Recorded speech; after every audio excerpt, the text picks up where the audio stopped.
Ahora que nos hemos quedado solos, hablaremos del don de lenguas, o el don de hablar en lenguas, que tiene un significado no siempre recordado.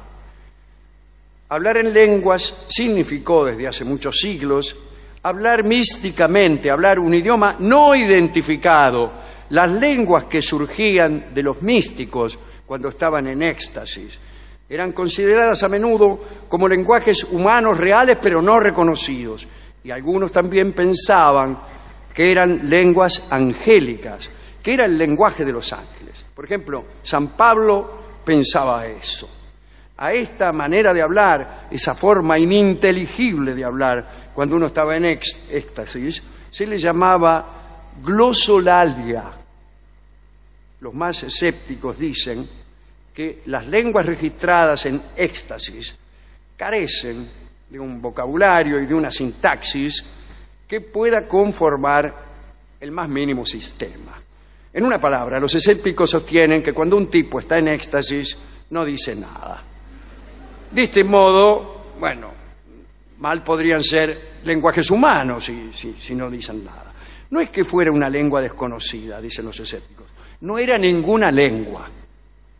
Ahora bien, más allá de los dichos de los escépticos, hablar en lenguas fue una forma de auténtico culto.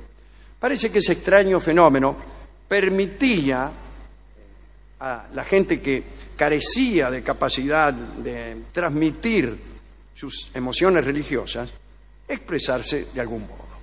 Este tipo de comunicación era por naturaleza emocional, a veces edificante, a veces educativa o persuasiva. Hacía compartir un estado anímico más que transmitir información. Bueno, es decir, no era una lengua. Una lengua transmite información. Pero sí era una situación dramática. Un tipo que dice cosas mientras se revuelca por el suelo o transpira y tiene los ojos fuera de las órbitas, bueno, transmite evidentemente una emoción, aunque no sepamos bien qué dice, y aun cuando estemos ciertos de que no está diciendo nada. Entre los cristianos, hablar en lenguas sucedió por primera vez, según el Nuevo Testamento, cuando los discípulos se reunieron en Jerusalén para la fiesta judía anual de Pentecostés. Esto ocurrió 7 semanas después de la crucifixión. Y Lucas cuenta que estaban ahí los niatos, los discípulos en adoración, mezclados con personas que provenían de regiones lejanas. Por ahí les vino un éxtasis, Y ese éxtasis fue producido por la convicción súbita de que el Cristo había resucitado de entre los muertos. Y se dice que el Espíritu Santo descendió sobre ellos y les concedió el don de lenguas que les permitía proclamar las alabanzas de Dios en todos los idiomas conocidos por los presentes. Bueno, ante el asombro general, calculen ustedes, empezaron a hablar en todos los idiomas que ustedes puedan señalar.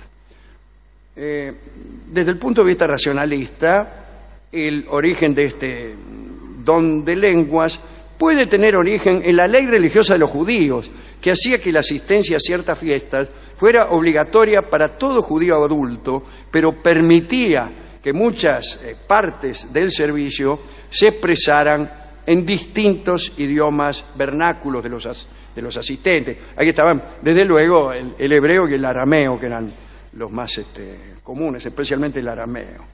Habría otros que hablarían en griego, anda a saber. Me parece que San Pablo hablaba en griego y no entendía ni el arameo ni el hebreo. Los discípulos habrán escuchado las alabanzas de Dios en distintas lenguas y si bien no las comprendían, por ahí se memorizaron para demostrar mayor furor religioso y mayor piedad alguna frase. Y nada más. Eso es lo que dice el relato. La historia, o sea, se limita a declarar que los discípulos hablaron algunas frases en idiomas extraños. Desde las primeras épocas de la Iglesia, el uso de las lenguas nunca fue bien recibido por las autoridades, ¿no? Los primeros cristianos romanos, que hacían su liturgia en las catacumbas, prohibieron entrar en éxtasis y empezar a hablar en jeringoso. Porque les parecía que era un símbolo de posesión diabólica. Y claro, imagínense, un tipo empieza, uno está en un cumpleaños, el tipo se tira al suelo, empieza a revolcarse, le sale espuma por la boca y habla, anda a saber en qué. Bueno, posesión diabólica, que es lo primero que piensa uno. Digo, una persona racionalista. Muchos siglos después, la corriente ortodoxa del protestantismo, y protestantismo sería mucho mejor, tampoco permitió esas habladurías extáticas. Sin embargo, fue un lugar común en muchas sectas heréticas este tema de hablar en lenguas. Incluso hasta el siglo XX, hablar en lenguas fue asunto central en un movimiento protestante que fue el de los pentecostales. Era gente de origen humilde, un movimiento que abarcaba familias de pocos recursos, les gustaba tener comportamientos histéricos y fanáticos. Todavía hoy sostienen la realidad de las curaciones divinas por medio de la fe. Te va y dice, mire, tengo esto, me duele acá. Bueno, a ver, tengo poco de fe. Ya está. En Estados Unidos se llamaban los Holy Rollers, santos rodadores, en fin, porque entraban a cada rato en trance y rodaban por el suelo y decían cosas que nadie entendía. De ahí viene el rock and roll.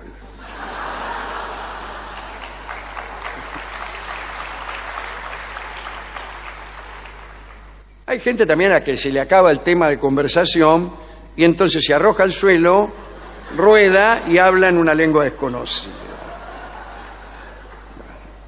Pero demos algunos ejemplos históricos de tipos que hablaban en lengua. San Pacomio, por ejemplo. ¿Cómo me gustaría llamarme Pacomio? Era un abad egipcio que sostenía que solo hablaba con los ángeles. Escribía en un alfabeto místico que solo podían comprender los que se hallaban en estado de gracia especial y habían sido bendecidos de la misma manera que San Pacomio.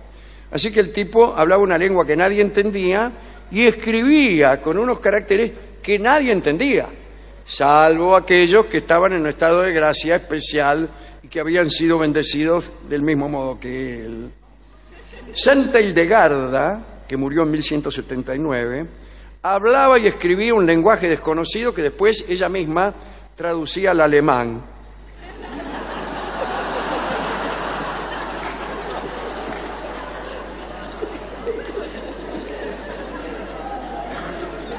El caso más curioso fue el de Edward Irving y su iglesia escocesa.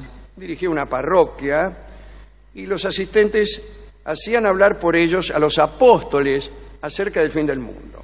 Mejor dicho, hablaban ellos y decían que se trataba en realidad de la voz de los apóstoles. Era un don de lenguas, pero más inteligible y quizá también más fraudulento. De este nos interesa hablar. Algunos testigos decían que las voces que le salían a esas personas eran distintas de las propias. Más o menos así. Explicaba Irving, son reminiscencias, esto lo explicaba también con una voz distinta, son reminiscencias de la remota época de Ambrosio y voces pasadas de las inspiradas plegarias de la iglesia, decía, sin que nadie supiera bien lo que quería decir, ¿no?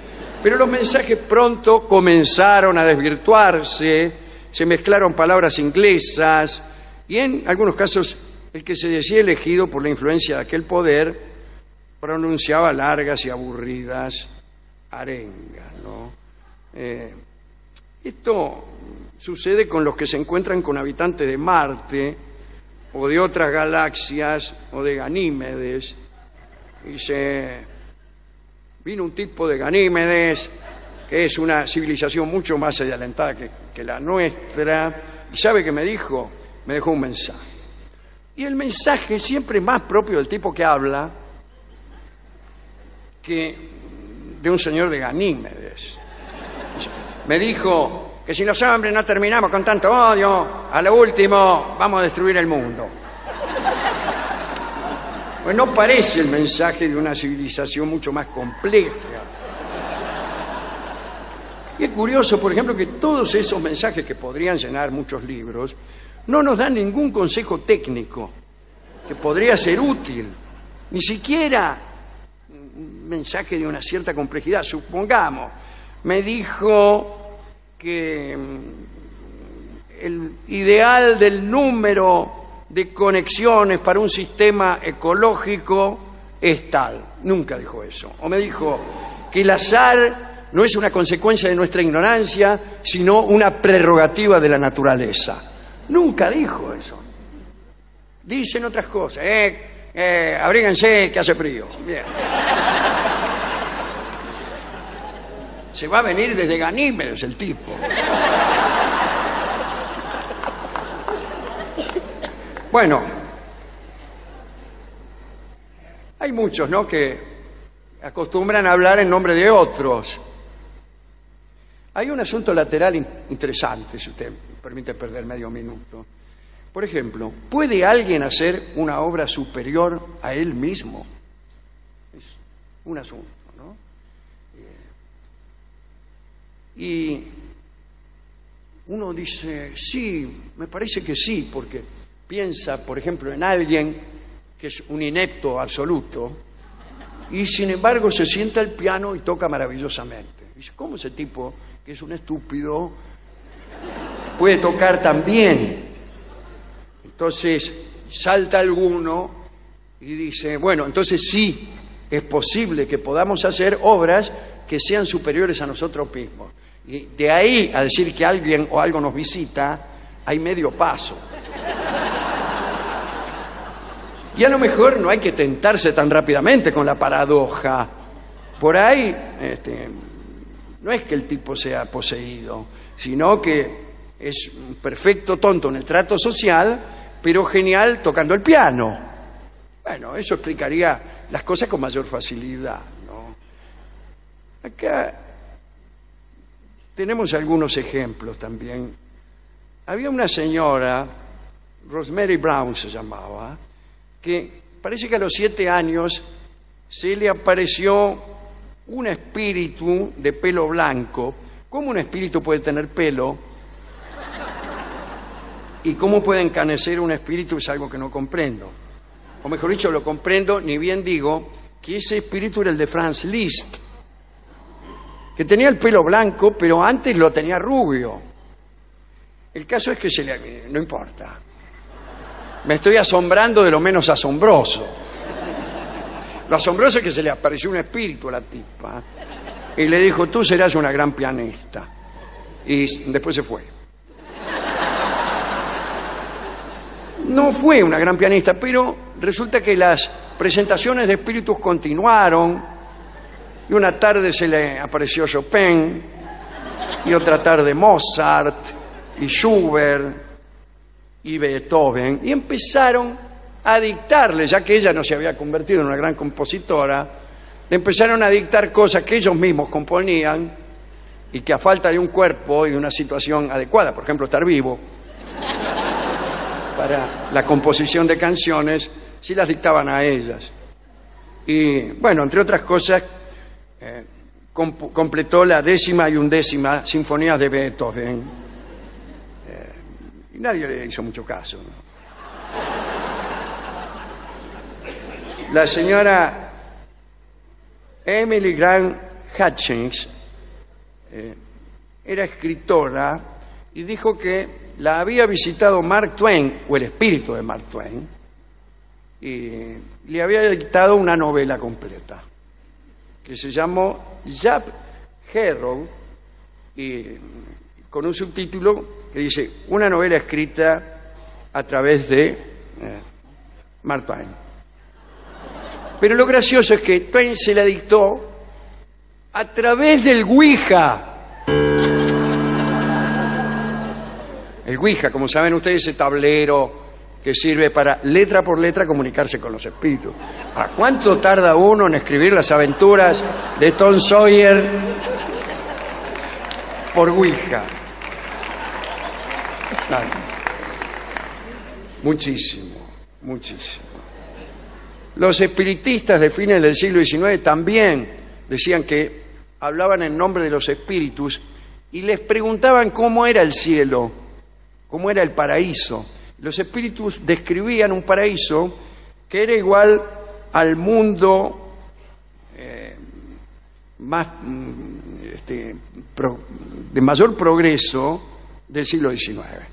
Decían, el paraíso está lleno de calles pavimentadas, muy limpias, hay inodoros en todas partes y se puede progresar individualmente. Bueno, era el sueño de un protestante del siglo XIX. Y así como los que venían de Ganímedes daban consejos como abrigarse, estos medium describían lo que ellos soñaban para sí, vivir en el casco histórico de Mallorca, enfrente a la catedral. Bien. Hay una novela de Jardiel Poncela, La Tournée de Dios, en donde Jardiel, que era genial, absolutamente genial, decía, lo hace hablar a Dios. Y nos damos cuenta de que habla Jardiel. Que sería muy bueno, pero no tanto. Era estupendo desde su papel de Jardiel.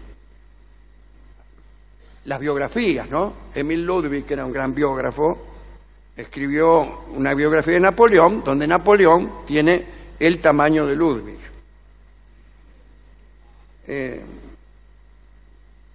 Diré algo para terminar, que es que el que dice que viene de parte de alguien, siempre viene de parte de él mismo.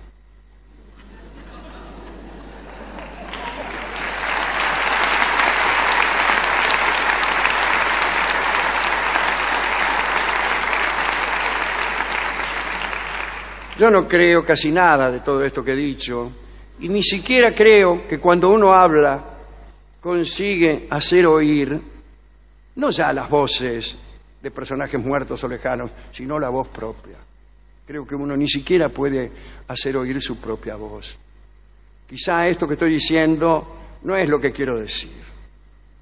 Tal vez estoy mediante estas palabras fingiendo un mensaje ininteligible y fingiendo que lo recibo desde alguna parte. Y si uno es incapaz de transmitir su propio mensaje, ¿qué no sucederá con los mensajes ajenos? Esta noche, aquí, donde se han hablado tantas lenguas y donde se saluda en mallorquí, queremos dedicar esta charla a los que saben entender el único lenguaje misterioso que vale la pena, que es el lenguaje del amor o la poesía. A los que son capaces de oír lo que dice la mujer amada, que es la única musa que existe, según dijo alguien que vivía por aquí cerca. Cuando esa voz se escucha, no hay que perder ni una sola de sus palabras. Ella habló, ella dijo. She said. She said.